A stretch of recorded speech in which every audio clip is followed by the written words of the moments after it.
Siege is a unique game that puts you into a unique situation. Gun skill and reaction time aren't all that you need to overcome the steep learning curve that new players must face.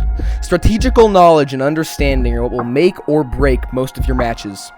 Welcome to Siege Basics.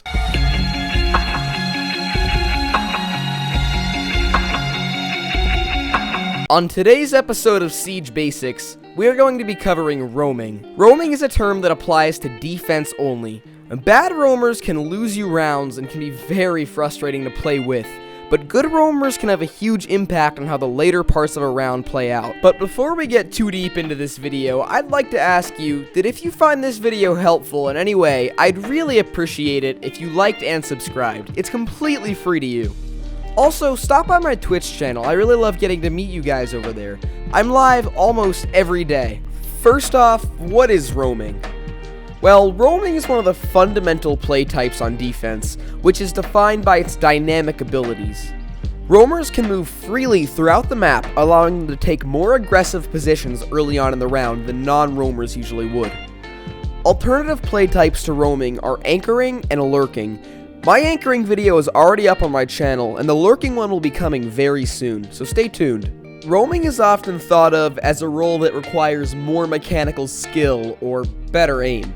This is not necessarily true, but lacking in mechanical aspects of Siege can cause problems everywhere, not just in roaming. However, you cannot be an effective roamer without deep understanding of the map. And this does not only include map structure, but common pushes and hotspots for attackers to play as well. For this reason, roaming is a playstyle that heavily favors the more experienced players over the novice ones.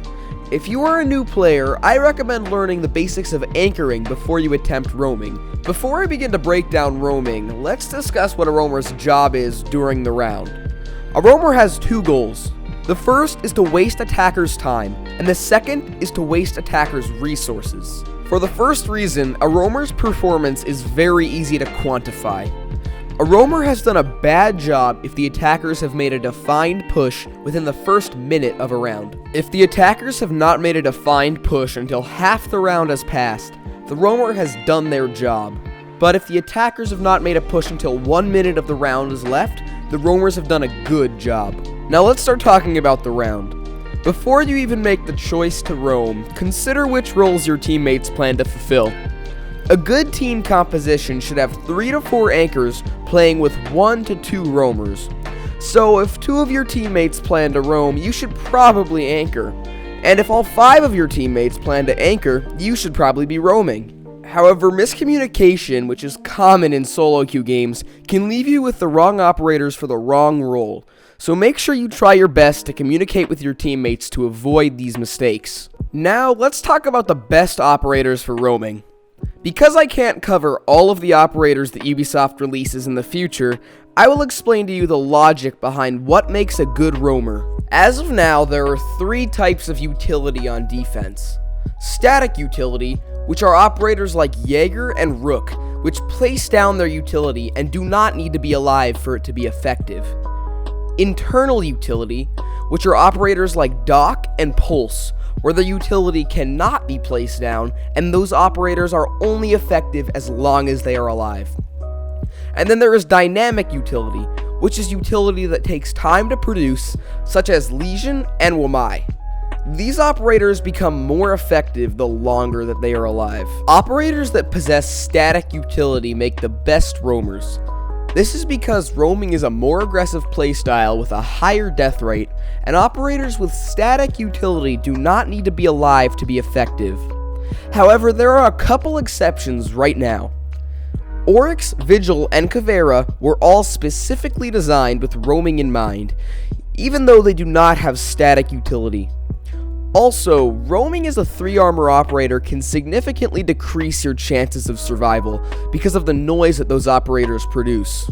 I strongly suggest that you do not roam with dynamic nor internal utility, because if you die early, you are completely useless to your team. So if you're planning on roaming, pick an operator with static utility. I know that was a ton of information, so feel free to ask questions in the comments here or over on my Twitch channel. I will do my best to answer all of the questions that you guys have. Now that you know who you should be playing when you roam, let's talk about what you should be doing during the prep phase as a roamer. Because you're going to be encountering action first, you need to be in position on time. So reinforce walls that are on site and that are close to you, and place down your utility in a quick way. That means getting off TikTok and getting off Instagram during the prep phase. But the most important part of the prep phase for roamers, and the most overlooked part, is shooting drones. The more drones you kill in the prep phase, the fewer drones attackers will have to compromise your position later in the round. This can seriously pay off for you later. I know it might not seem like it, but shooting drones is so important. Once you've gotten your utility down, get off site and get into position. Here's where that map knowledge that I mentioned earlier will come into play. For you to properly position yourself, you need to predict where the attackers are going to push from and position yourself in their way. But like I mentioned earlier, your job as a roamer is not to stop a push. That's the anchor's job. But your job is to slow it. Just like when you are anchoring, paying attention in the early round can often land you a free pick. Especially when it's the first round of a game and the attackers might be trying to test your limits with a rush or a early push. Make sure you watch out for common rush spots and use audio cues to counter rushers. However, if you have not seen a push in the first 30 seconds of a round, you may have incorrectly predicted the attacker's push. At this point, you might want to hop on cams to see where the attackers are pushing, or if you're playing with good teammates that are anchoring, they might be playing on cams and they might have an idea of where attackers are pushing right now, so you can rotate to their position. Once your team has identified a push from the attackers, you have a couple of options. The very best option is to get in the attacker's way directly. I'll use an example here. Say the attacker's goal is to get hatch in tellers on bank. If you go and play tellers, the attackers will have to get rid of you before they can get the hatches.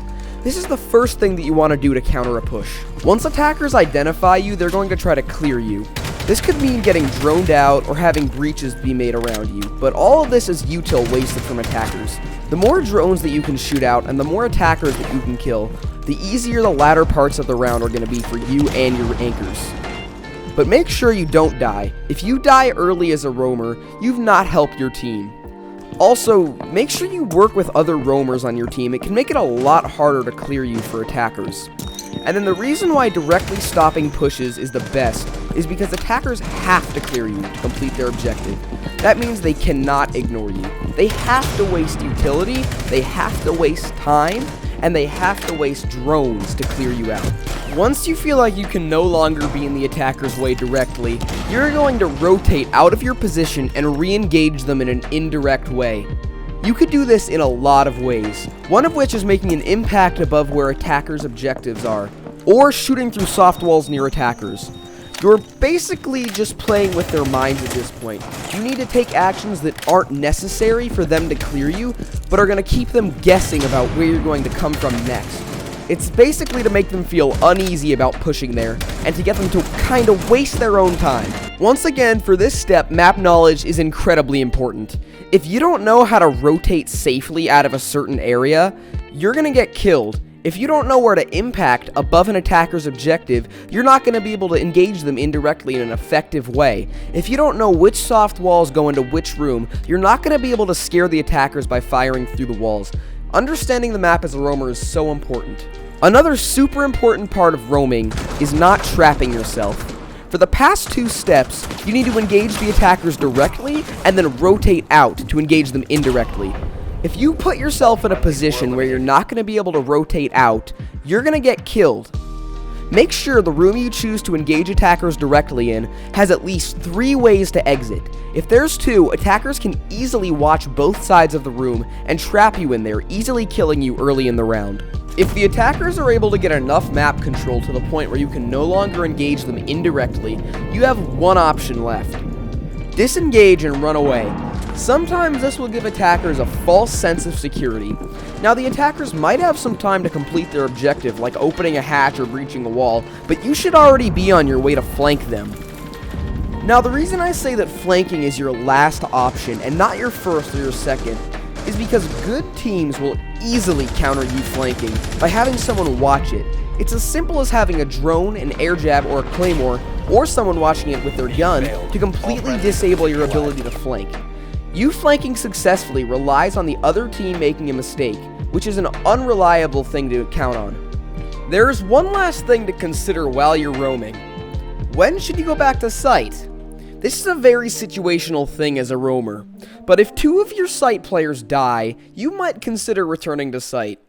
Or if your teammates request that you return to site, you should definitely listen to them and return.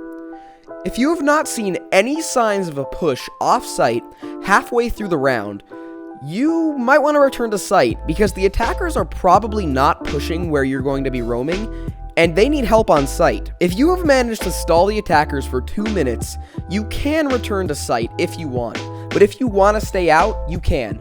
I hope you were able to find some of the information in this video helpful. If you did, dropping a like and subscribing is a great way to return the favor and show me that you like this type of content. Also, stop by my Twitch channel. Getting to meet some of you guys over there has been a really great experience.